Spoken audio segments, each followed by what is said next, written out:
Hi everyone, it's Andrea. Thank you so much for tuning in. Today I want to talk about something really important and something that a lot of notaries are super surprised by when they find out. So, did you know that your errors and omissions insurance does not cover everything that you do? Actually, it covers a tiny portion of what you do. And when I found that out, I was so alarmed because I thought that if I got more E&O insurance, that I was protecting myself more. But come to find out, I'm not really protecting myself at all. So, first and foremost, we need to clearly define a notary signing agent and a loan signing agent, or rather, notarizing documents and then acting as a notary and acting as a loan signing agent. Two different things. So, when you're acting as a notary, you are notarizing documents. When you're acting as a loan signing agent, you are doing all the other stuff. You're explaining the closing disclosure. You're explaining the settlement statement. You're explaining the right to rescission. You're doing that, but the documents you're actually notarizing, you are acting as a notary at that moment. And then as soon as you flip that page over and it is another document that does not require notarization, you are acting as a loan signing agent. So your E&O insurance, if that's what you strictly have, and when I first started, I went and got the E&O through NNA, National Notary Association. I thought that was the best thing to do. Why venture elsewhere? And then when I found out that E&O insurance only covers my notarizations, the documents that I am actually notarizing, I honestly felt naked. I felt like I didn't have the appropriate coverage. What if I mess up? So you're probably asking, well, what else is there? How can I mess up? Doing anything else outside of being a notary? Well, my very first closing, it was for a purchase. I had a buyer and a seller sitting there. I received a check for $70,000, $70,000. Let's paint the picture. This didn't happen, but let's just paint the picture. I lost the check. I thought it was inside the packet when I sent it back to title, and it wasn't. Come to find out, it's underneath my car seat. And this is stuff that has actually happened to people where something just slipped out. Let's say I find out that check is underneath my car seat, and the people are hounding me. They're calling me, where's the check? Where's the check? Because of course they want their money. And I find out as I go look for it, it's underneath my car seat. And they realize that they have to redo the entire thing.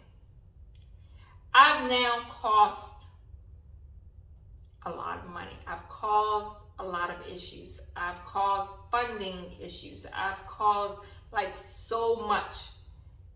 That situation would not be covered under my E&O insurance because when I lost that check, I was acting as a loan signing agent and not as a notary. You know how easy that can happen? That can happen to anybody.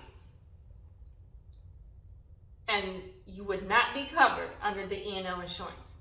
Another case, let's say I didn't make drop cutoff. The documents had to be at FedEx and be received by title the following day, and I didn't make that cutoff. And so the documents weren't received for 2 or 3 days. It's now the weekend, it's a holiday weekend, it's next week, whenever. And so they now have to go back to the drawing board and redraw out all of those documents and have another notary go out and do the closing again. That is not covered through your E&O insurance, because when you were supposed to drop off those documents, you were acting as a notary. You were acting as a loan signing agent and not a notary. So when I found that out, mind blown. Like, really? So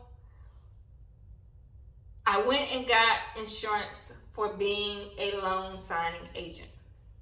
So after my year was up, I waited for my year to go up, and I went and got insurance to be insurance for being a loan signing agent, and it covers my notarial acts as well. So I feel like I'm covered now. I'm clothed. I have clothes on. And I went through Biberk, B-I-B-E-R-K.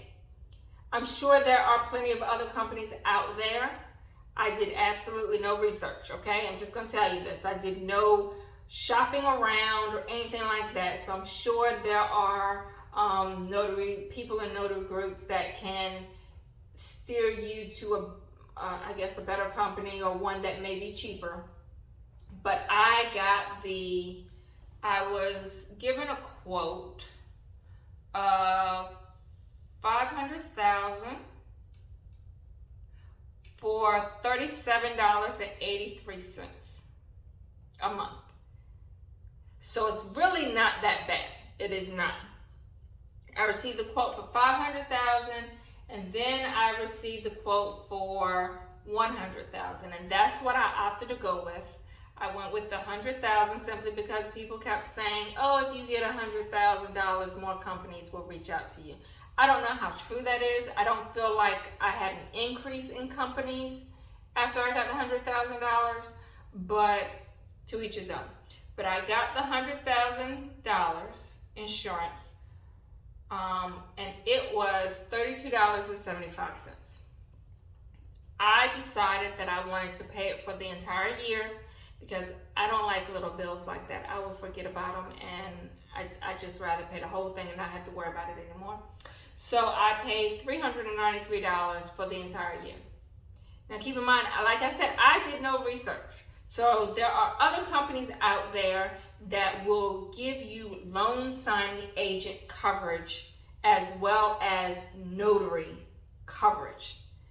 And that's what I did. It's important that you do your research. If you're okay with just the E&O insurance, then by all means, it's perfectly fine.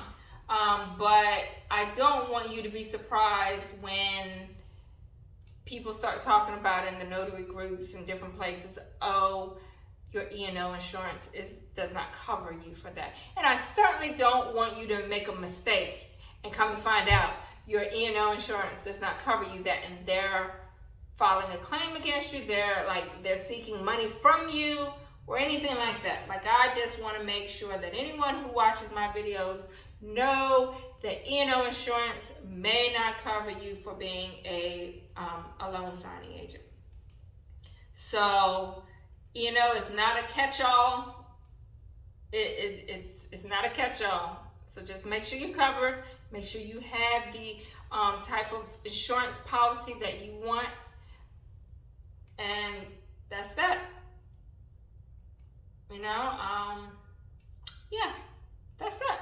Make sure you have your stuff, because don't be caught off guard.